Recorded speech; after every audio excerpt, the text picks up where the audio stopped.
Today we're tackling a question that I get all the time. How long should my podcast episodes be? And the truth is, there is no one answer for this. So let's talk about it. Welcome to the Podcast Café, where we're serving up everything you need to know about podcasting, from tips, stories, and strategies for podcasters from podcasters. I'm your host, Hayleigh Hayhurst, the founder of Espresso Podcast Production, a full-service podcast agency helping business owners, creatives, and thought leaders launch and grow their shows. Whether you're just starting out or want to take your podcast to the next level, this is the place for you. Each week, we'll dive into practical tips, actionable strategies, and of course, stories from other podcasters so that you can build up a podcast that you love and that works for your business. So grab your coffee, get comfortable, and let's get started. Welcome to the Podcast Cafe. Hey, and welcome back to another episode. I am so excited to be chatting all about episode length in this short episode. And we're just going to get right into it because, as I mentioned, this is a question that I get from every client that I ever work with. And even on social media, I get this question all the time. How long should my episodes be? The reason it's so confusing is because we see like Huberman Labs with 3-hour episodes, and then we see really short, like 6-minute episodes from some people. And there's no right or wrong answer to what you do, right? You could do a 3-hour episode if you have all the content. You could do a 6-minute episode if you can condense it into that. But there's ways to strategically do this, and that is what I want to talk about today. This really came to me because I just ran a marathon on Sunday, the Olympia Marathon here in Washington, and the entire time I was listening to podcast episodes. I did plan them out before I went because the last thing I wanted to do while I was running was try to find an episode that I'd be interested in.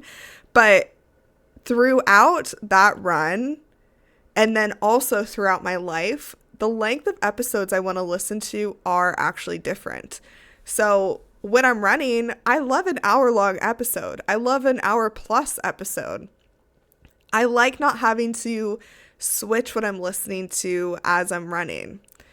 If I was listening to a bunch of 6-minute episodes, I would lose my mind because they're not going to play right after another, right? I'd have to go and manually click it. So all that to say, this really got me thinking about why we need to go back to listening to our listeners and their habits when we are planning out our podcasts.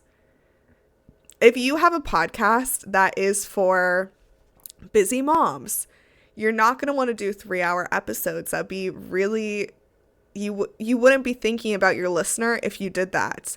Now, if you were talking to medical doctors about really intense topics, you wouldn't want to do 6 minutes because they're going to want to know more than that. That'd be another instance where you're ignoring your audience. I always say middle ground, a 30 to 45 minute episode, I think is where most podcast episodes actually lie. But these outliers are what gets us so confused. So this is my advice to everyone that asked this to me, and what I really want you to take away from this Espresso Shot episode is your content should drive the length of your podcast. Solo episodes are usually shorter, guest episodes are usually longer, but there's things that you need to decide when going into this, when you're planning out your podcast, such as, like I said, do you want to do a deep dive? Do you want to share quick tips? This will determine the length a lot.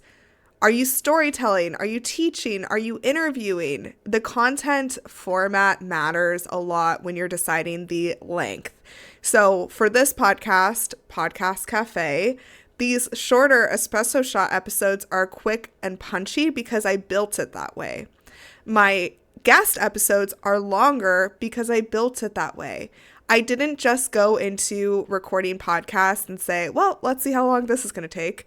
That is where I think a lot of podcasters mess up, because if you have 45-minute episodes and then you have one that's an hour and 30 minutes and then you have a 15-minute episode, which I see all the time, your audience is really going to have a hard time planning out when they're going to listen, and they're going to not really know what to expect from you. It also will affect your data and how your data is pulled, because it'll be hard to read what your audience listening habits actually are if you have absolutely no structure to the length of your podcast episodes. So I always think, like, keep it in a range or make it structured like I built this podcast. Speaking of your audience listening habits, they really do matter, because think about when they're listening to your show. Is it when they're on commutes? Are they walking? Are they driving their kids to school? Are they running marathons like I did? Are they doing their chores? Think about what they're doing. And this just comes down to knowing what you're talking about and who you're talking to. This is like the first thing I talk about with all of my clients is, what are you talking about? Why are you talking about it? And why do they want to listen? Right? So think about their listening habits. Also, think about who else that they're tuning into.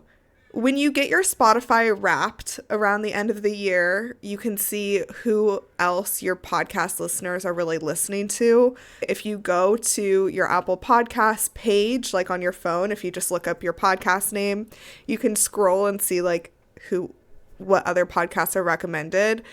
The reason this market research is so important is because then you can see how they're already used to listening to podcasts. So do this market competitive research to see, does your audience, are they used to long episodes, or are they used to short episodes, or somewhere in the middle? Decide what you want with that, but having this information only helps you. And then I also want you to look at your analytics. I did an episode about this a few weeks ago. I'll put it in the show notes. But I want you to look at where your audience is dropping off. So the consumption time of your episodes. If you're losing listeners at the 10-minute point, it could be that they're not liking your content, but it could also be that that's when they are done with their walk or their drive, and then they're going back to it later. So look at the completion rates inside of your hosting platforms to see what length performs best. I have a client that does around 60-minute episodes, and she's super engaging, keeps them throughout the whole time. That's what people are used to listening to right now. They're like, I'm going to set aside 60 minutes to listen to this podcast, and I'm excited for it. So if you are looking at like the competitive research and you're realizing, oh my God, all of my competitors or other people in my industry are talking for an hour plus, I don't want to do that. That's okay. Consistency is always more important than the length of the podcast. It is way better to deliver 15-minute episodes than inconsistently drop 60-minute episodes. If it takes a lot for you to put out a 60-minute episode, that's just not the structure for you. Have a shorter episode structure. I have a client that does her episodes in under 15 minutes. That's because she's talking to VPs, CEOs, leaders, hiring managers. They don't have the time that they could invest in the 60-minute episode. She's doing these quick hit episodes. So once you start with a format, keep consistent with it, because like I said, that's what the listeners will expect.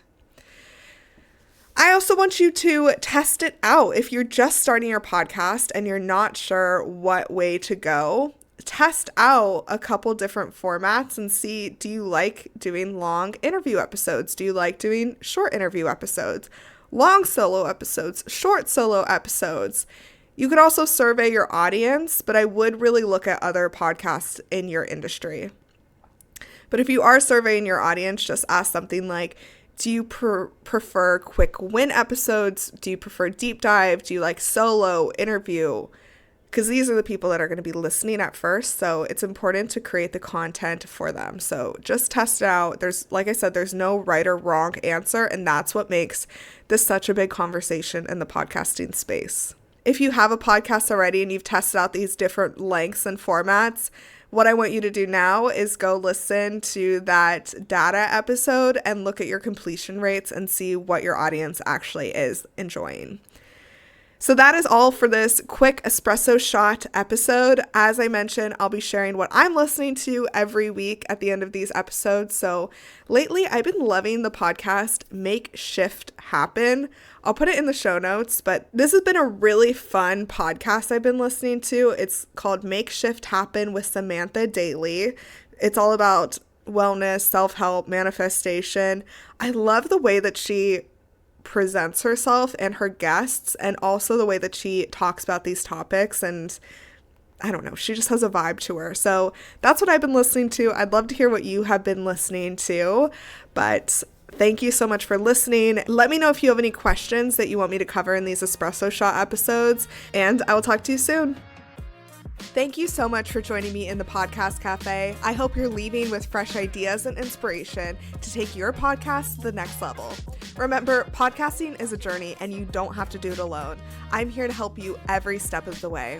Let's connect. Be sure you follow me on Instagram at Espresso Podcast Production or visit espressopodcastproduction.com for more tips, resources, and behind the scenes insights. I'd love to hear about your podcasting journey. If you've enjoyed today's episode, make sure you hit subscribe so you never miss an episode. And if you're feeling extra generous, I'd love it if you could leave me a review on Apple Podcasts or Spotify. It helps more podcasters just like you find the show. Until next time, grab your coffee, keep creating, and I'll see you back here in the Podcast Cafe.